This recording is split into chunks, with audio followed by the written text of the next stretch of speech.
Olá, queridos alunos do referencial, como é que vocês estão? Voltamos para a continuidade da aula 6 da apostila nossa. Aqui eu fiz uma compilação de algumas questões do Enem que envolvem alguns conceitos, né, variados, como na questão 1, que aborda um poema do Carlos Drummond de Andrade. Dentro desse poema são articulados conectores, e a gente percebe que o enunciado é que dá qual a vertente da questão. Então, a gente vai ler o texto, vamos para o enunciado entendê-lo, ok? O poema se chama O Mundo é Grande. O mundo é grande e cabe nesta janela sobre o mar. O mar é grande e cabe na cama e no colchão de amar. O amor é grande e cabe no breve espaço de beijar. Neste poema, o poeta realizou uma opção estilística. Qual foi a opção do estilo dele? Reiteração de determinadas construções e expressões linguísticas. O que é reiteração? Repetição. Ênfase. Como o uso da mesma conjunção para estabelecer a relação entre as frases. Qual é a conjunção que ele usou repetidamente para dar a conexão entre as frases? Vamos voltar e ver?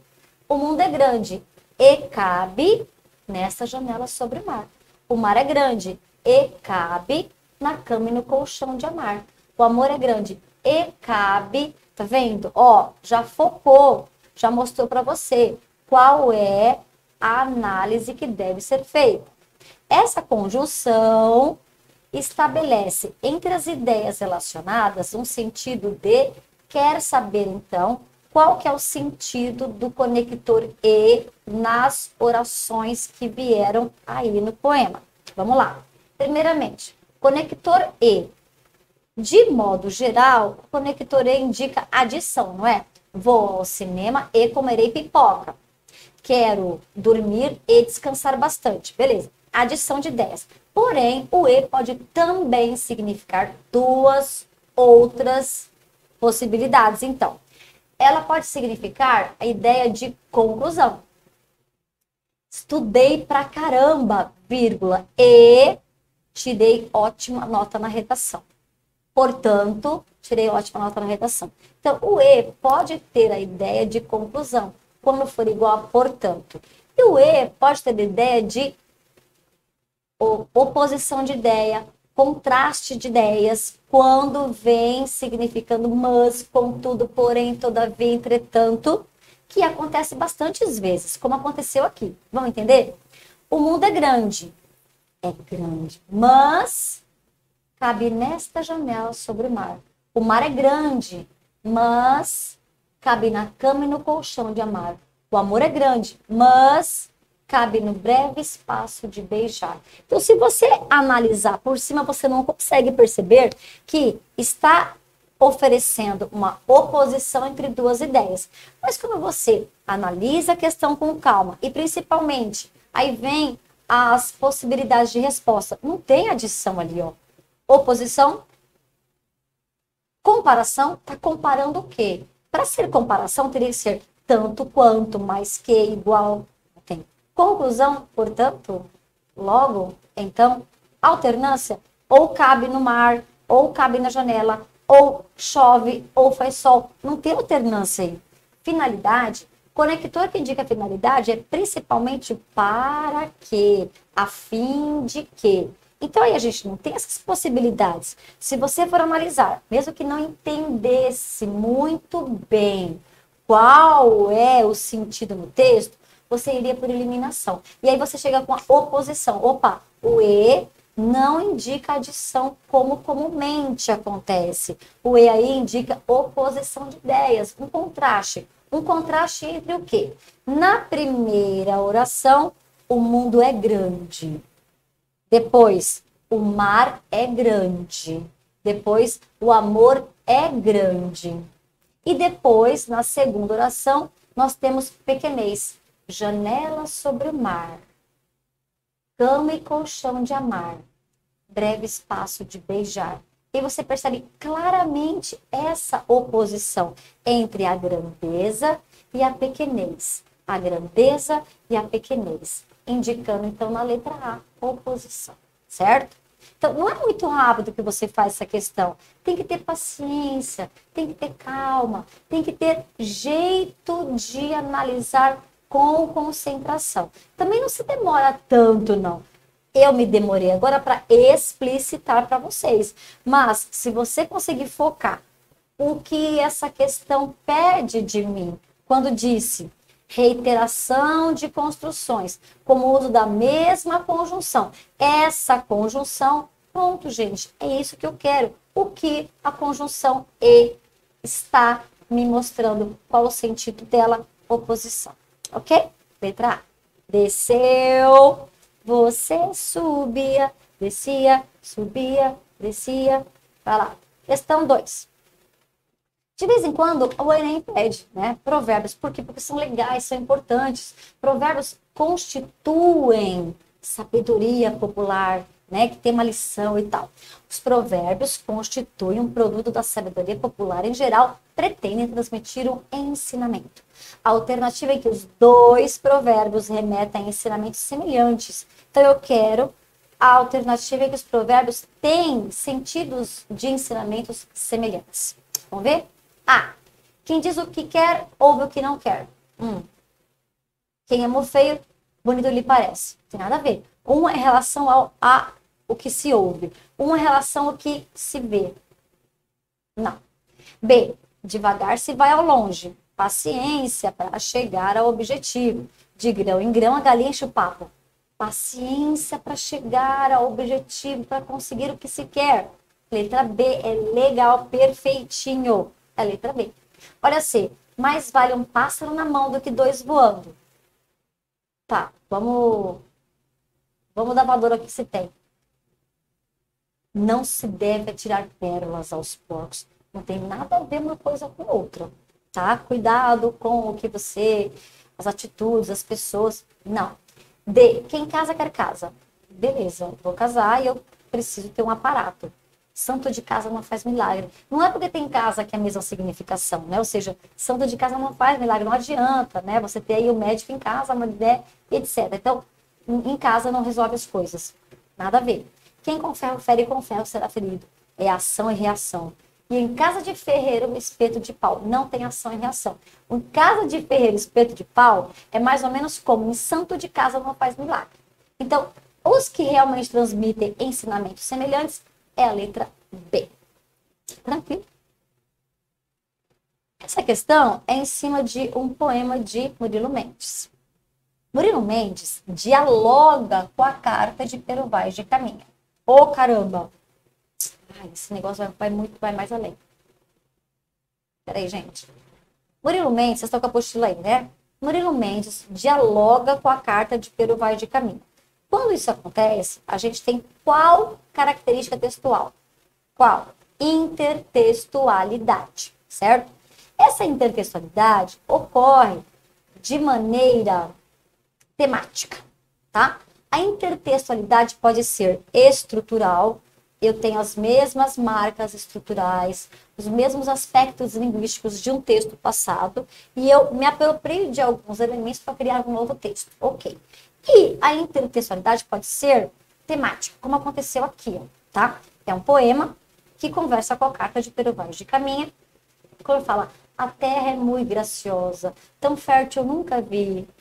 Lá não falava isso? Só que era um texto em prosa, né? A carta de Pero Vaz de Caminha. O primeiro documento pelo qual se tem notícias das terras brasileiras. Tanto um documento histórico quanto um documento literário, beleza? E aí, então, ele faz uma conversinha com essa carta. Quando fala, a terra é tão fértil. Vamos lá. A terra é muito graciosa. Tão fértil eu nunca vi. A gente vai passear. No chão espeta um caniço. No dia seguinte, nasce bengala de castão de ouro. Ou seja, você põe um pauzinho ali e nasce ouro. Tão fértil que é. Tem goiabas, melancias, banana que nem chuchu. Quanto aos bichos, temos muito. De plumagens muito vistosas. Tem macaco até demais. Diamantes, é à vontade. Esmeralda é para os trouxas, tem coisa muito mais valiosa. Reforçai, Senhor, a arca. Cruzados não faltarão. Cruzados, na época desse texto, era moeda usada no Brasil. Vossa perna encanareis, salvo o devido respeito. Ficarei muito saudoso se for embora daqui devido aos problemas, às questões sociais que na época fomentavam. Vamos lá então, pessoal. O que se pediu nessa questão? Olha só. Ele diz o seguinte. Oh, meu Deus, baixou de novo, caramba. Peraí. Vamos lá? Ele diz, arcaísmos e termos coloquiais se misturam nesse texto. Então, vamos lá. O que são arcaísmos? São expressões antigas, arcaicas, obsoletas, que não usamos mais, que caíram em desuso na língua portuguesa. São palavras antigas. Gente antiga usa a palavra antiga, né? Eu posso dizer que é uma variante temporal? Pode, posso vir dizer. Então, arcaísmos e termos coloquiais. Os termos coloquiais são informalidades que nós usamos fora da gramática. Misturam-se nesse texto, criando um efeito de contraste. Palavras muito rebuscadas, antigas, arcaicas. E palavras da língua popular.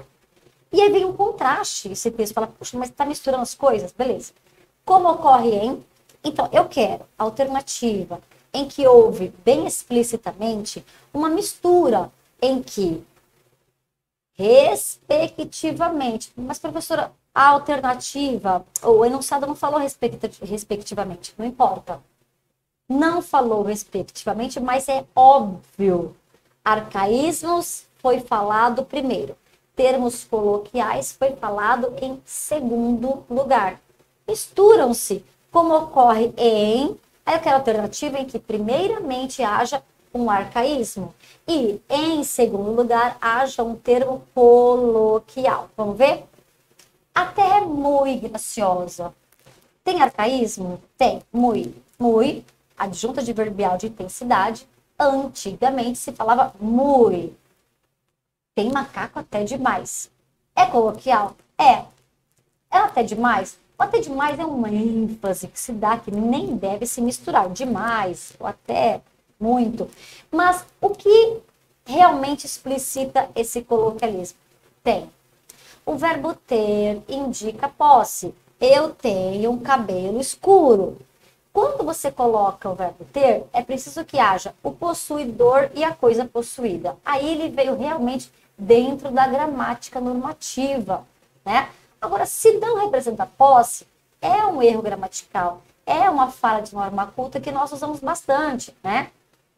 Aí tem gente ali no pátio, tem muitos alunos conversando na aula. Isso é coloquial, porque, na verdade, eu deveria usar o verbo haver ou existir. Há alunos conversando na aula. O haver e o existir são verbos que cumprem muito bem esse papel no lugar do ter. Aí eu teria uma língua culta, formal. Quando eu uso o ter no lugar do haver existir, isso é informalidade. Então, é justamente na letra A que a gente encontra esses dois referentes. Arcaísmos e termos coloquiais se misturam. Vamos ver a B? Salvo o devido respeito. Tem algum arcaísmo aí? Gente, salvo aqueles que estão conversando, os outros prestam atenção. O salvo é exceto, sei lá, salvo, salvar, mas não é arcaico. E também no segundo elemento, reforçar Senhor a arca. Não tem coloquialismo. Então tem que ter um arcaísmo e um coloquialismo, como acontece na A. Vamos ver a C? A gente vai passear. A gente é coloquial, não é arcaico. D, de plumagens muito vistosas. Tem arcaísmo. Bengala de castão de ouro. Ouro, antigamente. Houve uma variante temporal. Também é arcaísmo. Então, na D, tem arcaísmo e arcaísmo. E na E, no chão espeta um caniço. Gente, o caniço não é uma palavra arcaica. Caniço é um cano fininho. O isso é um sufixo formador de diminutivo, né? Ah, mas não é arcaico isso, professor? Não, é da língua. Não é uma expressão arcaica, tá bom? É essa coisa de homem zarrão. Um homem grande é um homem zarrão. Então, alguns sufixos para formar diminutivo e aumentativo de algumas palavras estão na língua. Se está na língua, se está na gramática, não é arcaico. Diamantes tem à vontade. Aqui na E, em segundo elemento, tem sim coloquialidade. Assim como no A tem macaco, tem diamantes à vontade. Os dois são coloquial, perceberam? Só que na letra E, na primeira expressão, nós não temos o arcaísmo. Muita gente ficou em dúvida sobre isso. Ah, mas eu marquei a E por causa do caniço. Mas a A é que traz explicitamente a expressão arcaica. Muito. Ok? Letra A é a correta. Vamos lá. Agora, uma questão 4 é uma questão que parece de biologia. Parece, mas não é. É uma questão de interpretação mesmo. Não é interpretação. É de compreensão textual. Porque assim, a interpretação vai além do que está escrito, né? Você tem que mergulhar para fazer links de ideias e conseguir absorver o que está sendo explicitado, né, por meio das palavras. A análise de compreensão, você não precisa interpretar. O compreender não tem que interpretar. O compreender, você percebe logo as ideias afloradas. Elas estão logo na superfície. Vamos então ler o texto? Os progressos da medicina condicionaram a sobrevivência de número cada vez maior de indivíduos com constituições genéticas que só permitem o bem-estar quando seus efeitos são devidamente controlados através de drogas ou procedimentos terapêuticos. Vamos voltar, tá? A medicina progrediu e condicionou indivíduos que têm problemas genéticos a viverem com drogas, com medicamentos, e assim dão uma sobrevivência para essas pessoas. São exemplos os diabéticos e os hemofílicos, que só sobrevivem e levam vida relativamente normal ao receberem suplementação de insulina, os diabéticos, e fator 8 da coagulação sanguínea, os hemofílicos. Ok? Antigamente, diabéticos tinham problemas seríssimos, os hemofílicos também, porque não havia um controle sobre essa doença. Então, um hemofílico, uma criança hemofílica, cortava a perna e sangrava até a morte. Hoje, a medicina condiciona, dá condições para essas pessoas viverem tomando remédio. É isso que fala o texto, ok? Essas afirmações, o enunciado então, apontam para aspectos importantes que podem ser relacionados à evolução humana. Gente, nós evoluímos e a medicina deu condições para que nós evoluíssemos, não é? E o texto disse isso. O progresso da medicina deu condições para que pessoas que nasceram com problemas genéticos pudessem sobreviver, ter uma vida legal, tranquila, tomando remédio, drogas. Ok. Pode-se afirmar, nos termos do texto, A. Os avanços da medicina minimizam os efeitos da seleção natural sobre as populações. Então, vamos lá.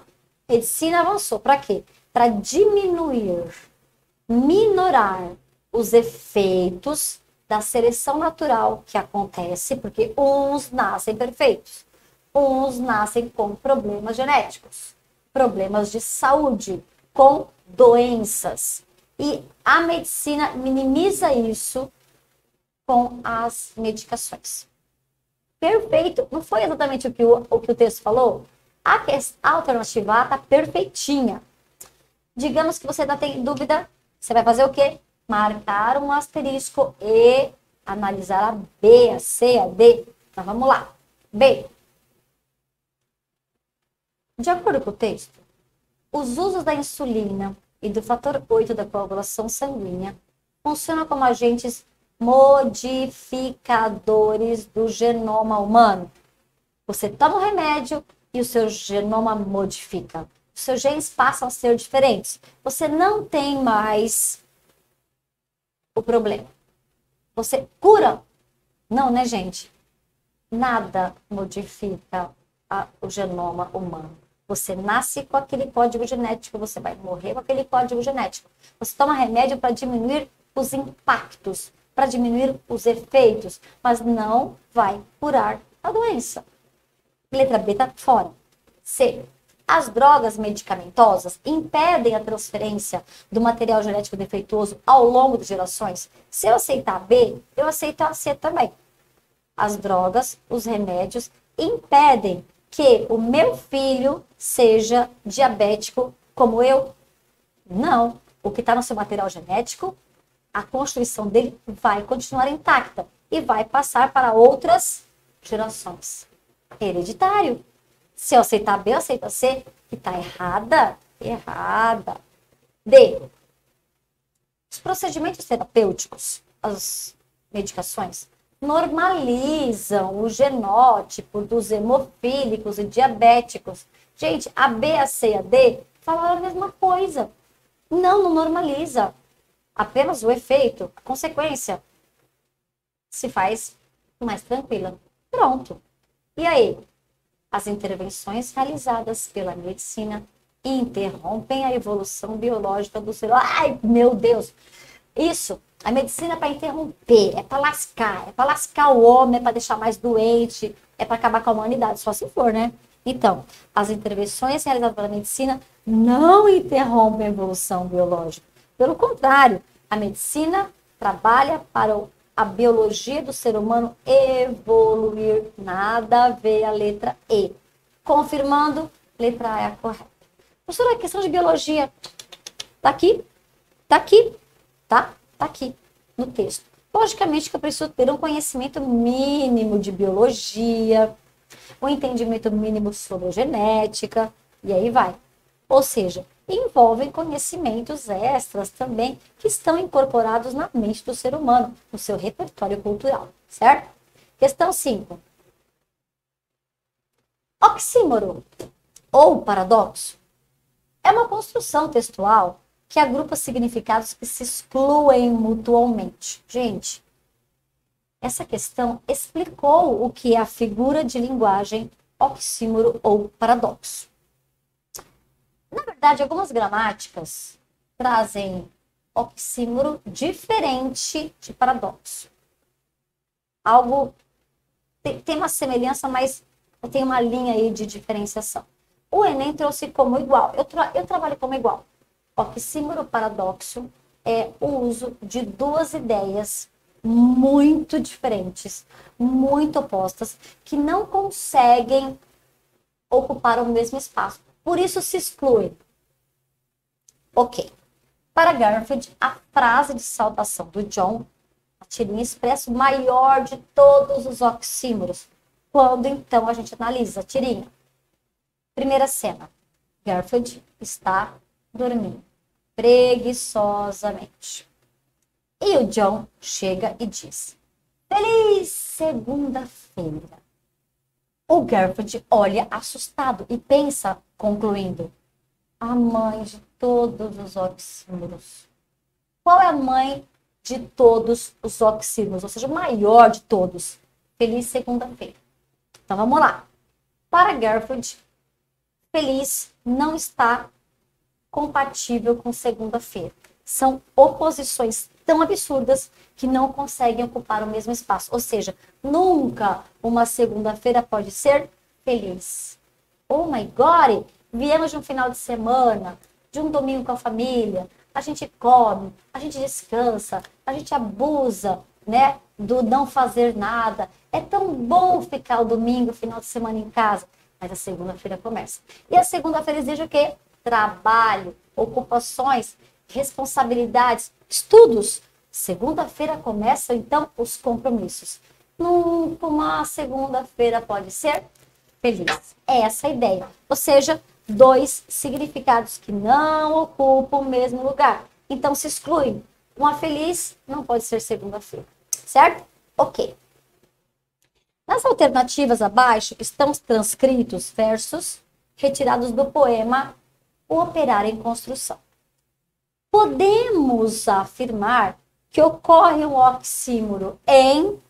Então, a questão explicou o que é oxímoro ou paradoxo, fez a análise, então, da tira do Garfield e do John, e agora ele quer Em que alternativa também ocorre um oxímoro? Olha que legal, explicou, deu exemplo. Olha como essa questão veio produzindo conhecimento. Mesmo quem não se lembre ou não saiba, what does mean, paradoxo, oxímoro, é só você ler, é só você analisar e produzir um conhecimento em cima da questão. Putz, massa, né? Então vamos lá. A. Ele era, ou era ele? Era ele que erguia casas, onde antes só havia chão. Antes só havia chão. Ele erguia casas. Tem alguma contradição aí? Não. B. A casa que ele fazia, sendo a sua liberdade, era a sua escravidão. Presta atenção, gente. Ele afirmou que a casa era a sua liberdade e era a sua escravidão ao mesmo tempo. Opa, é coerente isso? O paradoxo é uma tentativa de agrupar duas ideias totalmente incoerentes que não conseguem conviver no mesmo espaço. Tem como ser ao mesmo tempo liberdade e escravidão? Não. Mas, professor, isso aqui não é antítese? É antítese também. Muitas vezes o paradoxo vem com uma antítese também. Gente, a gente tem que entender o seguinte, a frase tem uma figura de linguagem ou tem outra? Não. A frase pode ter uma, duas, três figuras de linguagem ao mesmo tempo, dependendo da construção dela. Essa letra B tem liberdade é o contrário de escravidão. É a antítese. E na formação linguística, houve uma afirmativa que não se encaixa. Então, a contrariedade que exclui mutualmente esses dois conceitos. Se é liberdade, não é escravidão. Se é escravidão, não é liberdade. Então, nós temos aí um paradoxo ou oxímoro, sim. Mas, professora, faz uma frase em que liberdade e escravidão não seja paradoxo, oxímoro. Peraí, gente. Oh. Não sejam. Beleza. Muitas pessoas vivem na liberdade, enquanto outras vivem em total escravidão. Pronto, isso não é real? Um ambiente de liberdade e outro ambiente de escravidão. Aí eu fiz uma frase com antítese, mas não é paradoxo. Agora, nessa frase, tentou dizer que ele tinha liberdade e tinha escravidão ao mesmo tempo. Não pode. Ao mesmo tempo, é paradoxo. Entenderam isso? Vai lá. Vamos só tirar a dúvida da C e D. Naquela casa vazia que ele mesmo levantara, um mundo novo nascia. Oh, isso é legal, tá crescendo, tá desenvolvendo. Perfeito. As ideias são compatíveis. D. O operário fazia coisa e a coisa fazia o operário. Ou seja, o operário construía a casa e a casa fazia com que o operário fosse o próprio operário, porque só o é se ele constrói alguma coisa. Tranquilo isso. Olha aí, ele é um humilde operário, um operário que sabia exercer a profissão. Nada a ver com antítese nem paradoxo, nada a ver, esquece. Entenderam isso? Então, a letra B apresenta um paradoxo ou oxímoro. Beleza? Bora. As questões 6 e 7 vêm em cima de filosofia. Filosofar é conjecturar, é ir, voltar, pisotear nas afirmativas. É louco, né? Então, vamos lá. Questão 6. Veio trabalhando duas tendências, dois filósofos para a mesma reflexão. Eu tenho dois textos. O que eu faço quando tenho 2, 3 textos para analisar? Analiso um e escrevo do ladinho a minha interpretação, mais sucinta, mais objetiva, para quando eu for analisar as alternativas, eu já tenho focada qual é a ideia principal. Então, eu interpreto com as minhas palavras, do lado, o texto 1, o texto 2, o texto 3. O que ele quis dizer? Qual a ideia principal? A tese. Aí fica mais fácil. filósofo inglês Thomas Hobbes, o estado de natureza é um estado de guerra universal e perpétua. Contraposto ao estado de natureza, entendido como estado de guerra, estado de paz é a sociedade civilizada. Opa. Natureza, civilização, guerra, paz. Vamos entender melhor. O que Thomas Hobbes disse? A natureza está ligada à guerra. Ok? Contraposto a isto, a paz está ligada à civilização. Ou seja, a guerra é pertinente ao estado da natureza, aqueles seres não civilizados, os animais. Na natureza, os animais fazem a guerra por sobrevivência. Ok. E o estado de paz é ligado à sociedade civilizada. Ou seja, se nós vivemos em uma civilização, nós fazemos a paz e não a guerra. A guerra é ligada à natureza e a paz é ligada à civilização. Ok? Bota aí. Paz é igual a civilização. Guerra é igual à natureza. Ok? Dentre outras tendências que dialogam com as ideias de Hobbes, destaca-se a definida pelo texto a seguir. Então, muitos caras falaram sobre guerra, paz, o caramba, quatro.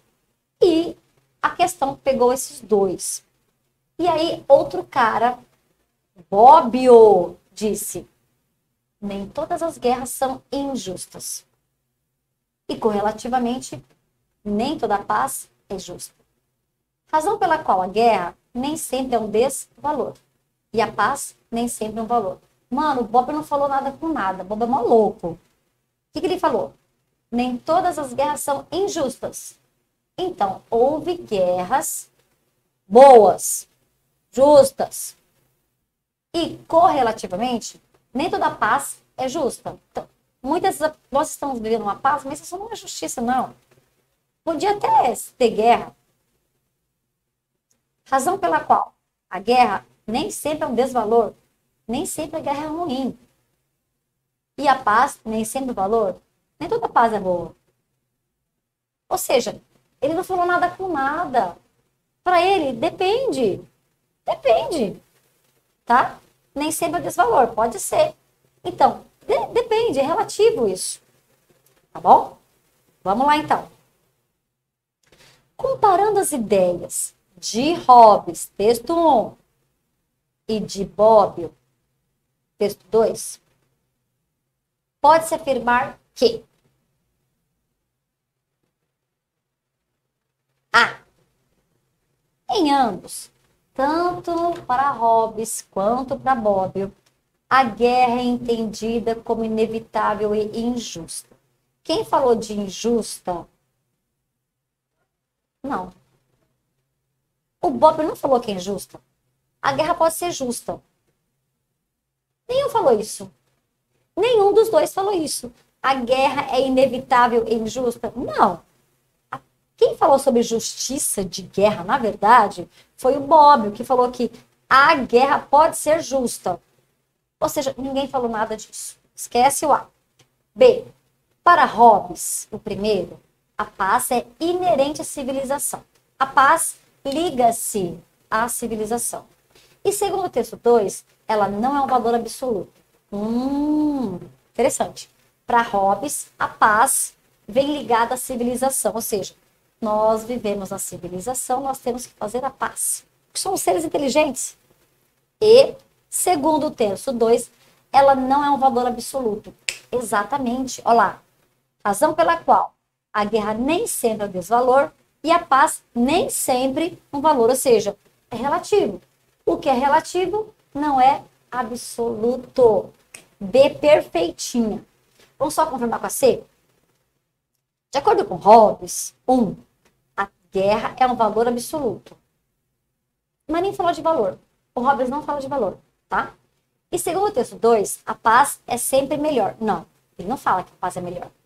Fala que pode ser. Depende de quem tá me perguntando. Não tem. Não tem essa afirmativa. Beleza? Eliminou a B, eliminou a C. Vamos ver a D? Em ambos, a guerra ou a paz são boas quando o fim é justo. Na verdade, quem fez essa relação do fim, quer dizer, automaticamente o Bob falou isso. Nem sempre a guerra é um desvalor. Nem sempre a paz é um valor. Ou seja, guerra e paz são relativas. Se eu quero fazer a guerra e a paz para meu objetivo, eu faço. Dana-se. Quem falou isso foi só o Bob. O Hobbes não falou isso. Então, tá errado. E, para Hobbes, a paz liga-se à natureza. Não, isso ficou bem claro. A paz liga-se à civilização. E de acordo com o texto 2, o texto 2 não falou de civilização. Pode esquecer. Perceberam essas vertentes comparativas? Então a letra B está perfeitinho. Para Hobbes, a paz liga-se à civilização. O que é inerente? Próprio. O amor é inerente ao ser humano, é próprio, faz parte naturalmente. Aí fez o link errado. E o texto 2 diz que não tem valor absoluto. Depende. Letra B certinho, tá? Vamos agora para a questão... Eu nem virei minha apostila. Vamos para a questão 7, que também usa esse texto como base, tá? Então, as questões 6 e 7 são ligadas a essa comparação que acabamos de fazer entre o Thomas Hobbes e o Bobbio. Questão 7. Gente, de vez em quando, o Enem faz umas historinhas, cria umas historinhas para colocar alguns conceitos e análises. Então, criou-se uma historinha para verificar se rolava, se rola. Então, vamos lá.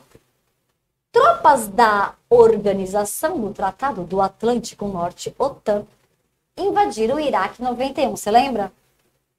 Não. Você não era nascido. E atacaram a Sérvia em 99. Você lembra? Talvez tivesse nascido. Talvez você tivesse nascido já. Um ano. Para responder aos críticos dessas ações, a OTAN usaria, possivelmente, argumentos baseados. Então, vamos lá. A OTAN invadiu o Iraque em 91 e atacou a Sérvia em 99. Isso é fato, gente. Isso é fato, tá? Para responder quem critica isso, porque, logicamente, as pessoas criticam a guerra, a invasão, a violência, a OTAN diria: opa, peraí, a gente fez isso por isso, a gente fez isso por as tropas. Então, possivelmente, a OTAN usaria, ou as tropas usariam, que argumentos, segundo Bobbio e Thomas Hobbes? Na teoria da guerra perpétua de Hobbes. Qual que é a teoria da guerra de Hobbes? Perpétua. As pessoas, os seres que vivem no mato, na natureza, sem civilização, fazem a guerra. Então, se a OTAN invadiu o Iraque e a Sérvia, é porque lá as pessoas não eram civilizadas. Aí, olha só a inferência que eu faço. Errado. Não existe guerra perpétua de Hobbes em sociedades civilizadas.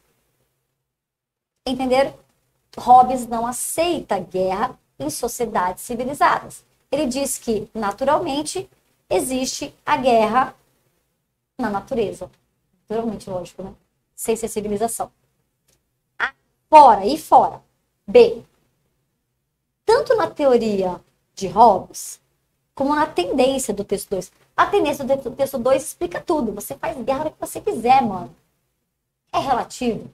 Mas, teoria de Hobbes, não. A B está errada pela primeira parte. E fora. C. No fato de que as regiões atacadas não possuíam sociedades civilizadas. Gente, se eu aceito a C, eu aceito a A. Quer dizer que o Iraque em 91 não tinha civilização?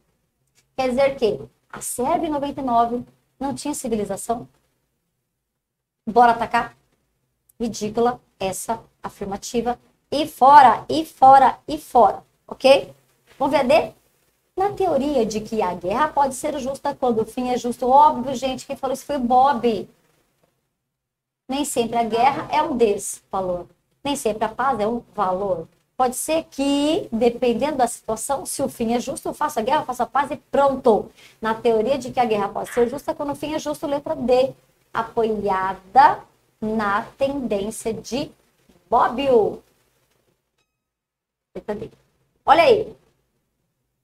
Na necessidade de pôr fim à guerra entre os dois países citados. Peraí, gente. A OTAN invadiu o Iraque em 91 e atacou a Sérvia em 99. O que tem a ver uma coisa com outra? Puta merda.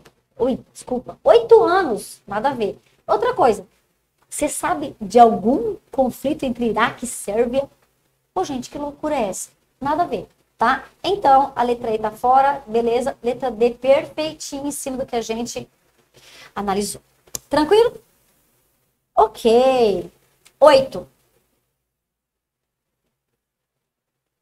Aqui nós temos um poema de Castro Alves, Mocidade e Morte. Castro Alves fez parte de uma geração romântica do romantismo. O romantismo foi uma época literária dividida em 3 grupos, 3 tendências, não é? Primeira tendência, grupos de artistas que falaram sobre a terra, o índio. Nossa, que lindo, o país é maravilhoso, né? Por isso chamou indianista ou nacionalista, porque falou muito sobre essas questões do índio, da terra, da nossa natureza, etc. e tal. Quem foi o principal representante? Gonçalves Dias. Com minha terra tem palmeiras onde canto o sabiá. Segunda geração romântica, falava de quê? Morte. É a ultra romântica, é um amor tão grande, eu amo tanto que só conseguirei me livrar dessa dor de amor com a morte.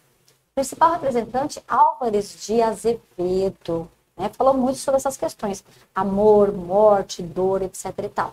E a terceira geração romântica, que, liderada por Castro Alves, falou sobre sociedade, né? As diferenças, as injustiças sociais, tinha um cunho muito grande social. Só que o Castro Alves também fez algumas poesias mais ligadas a amor, como essa daqui, em que ele diz: ó, eu quero viver, beber os perfumes na flor silvestre que embalsama os ares, ver minha alma adejar pelo infinito qual branca vela na amplidão dos mares. No seio da mulher há tanto aroma, nos seus beijos de fogo há tanta vida.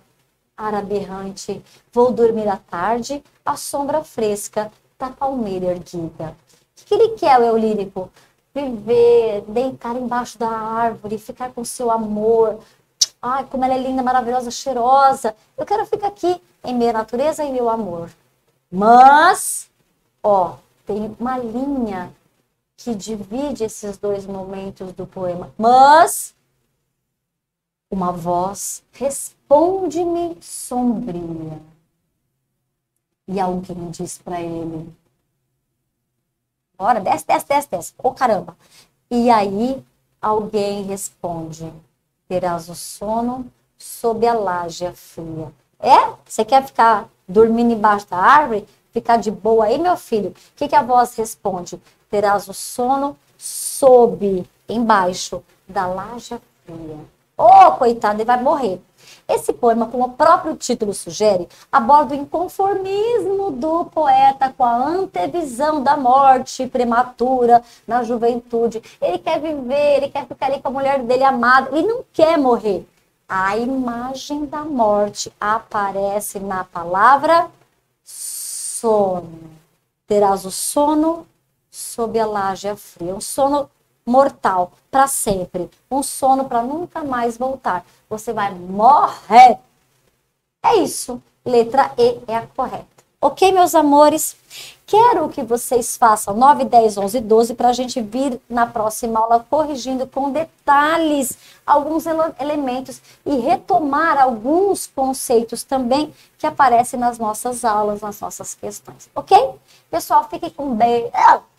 Fique com beijo, um Deus. Não. Fiquem com Deus. Um beijão para vocês. Até a próxima aula. Namastê. Beijos.